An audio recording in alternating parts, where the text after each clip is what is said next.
सूत्रधार पर सुनते हैं वेद व्यास की महाभारत।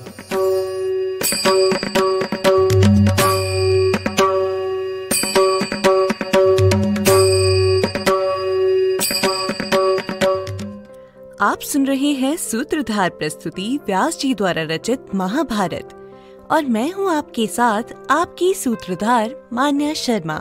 आज के इस एपिसोड में मैं आपको बताऊंगी कि क्या विंता ने अपने दूसरे अंडे को फोड़ा या फिर 500 वर्ष तक अपने दूसरे पुत्र के जन्म का इंतजार किया। लेकिन इससे पहले चलिए याद करते हैं कि हमने आखिरी एपिसोड में क्या सुना था। हमारे आखिरी एपिसोड में हमने आस्तिक मुनि की कथा सुनी थी कि आखिर क्यों उन्होंने जन्मेजय के यज्ञ में नागों की रक्षा की। इसके बाद हमने सतयुग में जन्मी प्रजापति दक्ष की पुत्रियों कद्रु और विंता की कथा सुनी थी, जिसमें कद्रु ने अपने पति महर्षि कश्यप से वरदान में 1000 पुत्र मांगे थे और विंता ने कद्रु के स्त्रों से शक्तिशाली 2 पुत्र। लेकिन 500 वर्ष बीत जाने के बाद भी जब विंता के अंडों से बच्चों का जन्म नहीं हुआ तो उसने अपने आप ही अपने एक अंडे को फोड़ दिया, जिससे अरुण का जन्म हुआ, जिसका सिर्फ आधा ही शरीर विकसित हुआ था। अब जानते हैं कि विंता के दूसरे अंडे का क्या हुआ। विंता ने अपने पुत्र अरुण से मिले शाप के बाद 500 वर्ष तक अपने दूसरे पुत्र के जन्म का इंतजार किया, जिससे गरुड़ देव का जन्म हुआ। गरुड़ देव के जन्म के बाद दोनों बहनें एक साथ घूमने के लिए निकली। उसी समय उन्होंने उच्चैःश्रवा नाम के घोड़े को निकट से जाते देखा। वह घोड़ा अमृत मंथन के समय प्रकट हुआ था और जैसा कि हमें याद है, ये कहानी हम ऋषि शौनक के सत्र में सुन रहे थे। तो ऋषि शौनक ने उग्रश्रवा जी से पूछा, ऋषिवर मुझे बताइए कि देवताओं ने अमृत मंथन किस प्रकार और किस स्थान पर किया, जिसमें उच्चैःश्रवा नाम का यह घोड़ा प्रकट हुआ। उग्रश्रवा जी ने कहा, शौनक जी, एक समय की बात है।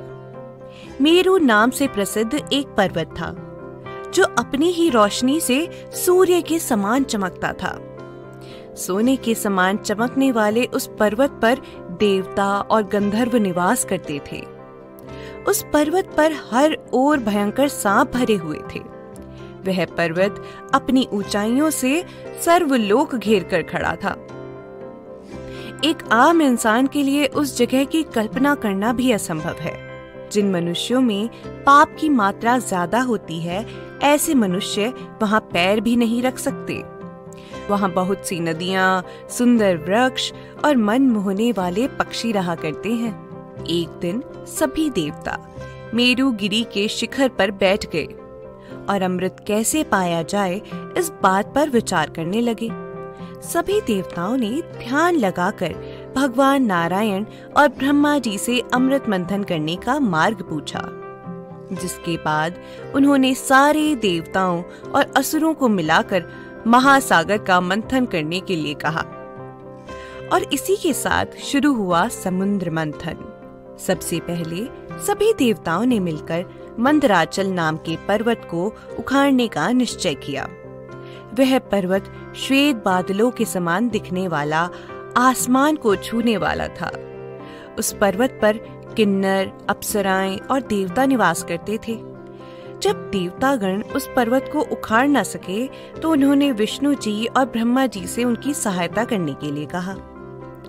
देवताओं के ऐसा कहने पर विष्णु जी और ब्रह्मा जी ने तथास्तु कहकर नागराज अनंत को मंदराचल उखाड़ने की आज्ञा दी, जिसके बाद नागराज अनंत ने मंदराचल पर्वत को उखाड़ लिया। इसके बाद सभी देवतागण समुद्र तट पर पहुँचे और समुद्र से बोले, हम अमृत के लिए तुम्हारा मंथन करेंगे। यह सुनकर जल के स्वामी समुद्र ने कहा, यदि अमृत में मेरा भी हिस्सा होगा तो मैं मंथन से होने वाली भारी पीड़ा को सह लूंगा। इसके बाद देवताओं और असुरों ने समुद्र में रहने वाले कच्छप राज, कछुओं के राजा से समुद्र मंथन का आधार बनने के लिए कहा। कच्छपराज ने तथास्तु कहकर मंदराचल पर्वत को अपनी पीठ पर उठा लिया। इस प्रकार देवताओं, दैत्यों और दानवों ने वासुकी नाग को डोरी बनाकर अमृत के लिए समुद्र का मंथन शुरू किया। असुरों ने नागराज वासुकी के मुख को पकड़ा और देवताओं ने उनकी पूंछ को पकड़ा। जब जब देवता वासुकी नाग को खींचते, वासुकी नाग के मुंह से धुएं और आग की लपटों के साथ गर्म गर्म सांसें निकलती। पर्वत के शिखर से देवताओं और असुरों पर फूलों की वर्षा होने लगी। समुद्र के मंथन से आकाश में भयंकर गर्जना होने लगी। उसी समय मंथन के चलते समुद्र में रहने वाले कई जीव जंतु पिस गए और उस महासागर में खो गए। मंदराचल ने समुद्र में रहने वाले जीवों के साथ साथ पाताल में रहने वाले कई जीवों का संहार कर दिया। मंदराचल पर्वत पर रहने वाले पेड़ आपस में टकराकर टूट गए। उन पर रहने वाले पक्षी भी नीचे गिर गए। बार बार रगड़ लगने से आग लग गई और जैसे बिजली नीले आसमान को ढक लेती है, ठीक वैसे ही उस आग ने मंदराचल को ढक लिया। उस आग ने मंदराचल पर रहने वाले कई जीव जंतुओं को जलाकर भस्म कर दिया। न जाने कितने ही जीवों को अपने प्राणों से हाथ धोना पड़ा। तब देवराज इंद्र ने मेघों से जल बरसाकर उस आग को बुझा दिया। तभी समुद्र के जल से तरह तरह के गोंद और औषधियां निकलने लगी। यह रस अमृत के समान ही प्रभावशाली था। उसी रस से समुद्र का जल दूध में बदल गया और दूध घी में। मंथन से थककर चूर हुए देवताओं ने ब्रह्मा जी और विष्णु जी की मदद मांगी, जिस पर विष्णु बोले, जो भी लोग इस कार्य में लगे हुए हैं, मैं उन सभी को बल देता हूँ। श्री विष्णु के वचन सुनकर देवताओं और दानवों का बल बढ़ गया और सब मिलकर पूरी शक्ति के साथ दोबारा समुद्र मंथन में लग गए। फिर समुद्र से चंद्रमा प्रकट हुए, फिर माँ लक्ष्मी, फिर सुरा देवी और सफेद घोड़े प्रकट हुए। इसके बाद समुद्र से कौस्तुभ मणि निकली, जो भगवान विष्णु के वक्षस्थल यानी के छाती पर सुशोभित हुई। इसके बाद सभी इच्छाओं को पूरा करने वाले पारिजात वृक्ष की उत्पत्ति हुई। इसी के साथ सुरभि नाम की गाय की भी उत्पत्ति हुई। इसके बाद उच्चैः श्रवा नाम के घोड़े की उत्पत्ति हुई। धन्वंतरी देव की उत्पत्ति हुई, जिनके हाथों में अमृत कलश था, जिसका इंतजार देवताओं और असुरों दोनों को ही था। अमृत कलश को देखते ही दानवों में शोर मच गया, यह मेरा है, नहीं नहीं यह मेरा है। तभी सफेद रंग के 4 दांतों वाले विशाल ऐरावत की उत्पत्ति हुई, जिसे इंद्रदेव ने अपने अधिकार में ले लिया। इसके बाद कालकूट महाविष उत्पन्न हुआ। वह विष सृष्टि को घेरने लगा। उस विष को सूंघने भर से ही तीनों लोक के प्राणी बेहोश होने लगे। तब ब्रह्मा जी के प्रार्थना करने पर भगवान शंकर ने तीनों लोकों की रक्षा के लिए उस विष को अपने कंठ में धारण कर लिया।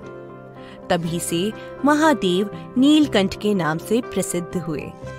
इसी बीच दानवों ने लक्ष्मी और अमृत के लिए लड़ना शुरू कर दिया। तब भगवान विष्णु ने मोहिनी का रूप ले लिया और वे दानवों के पास गए। मोहिनी का मन मोह लेने वाला रूप देखकर सारे दानव अपनी सुध बुध खो बैठे और अमृत कलश मोहिनी का रूप लिए हुए श्री विष्णु को दे दिया। तो ये था हमारा आज का एपिसोड।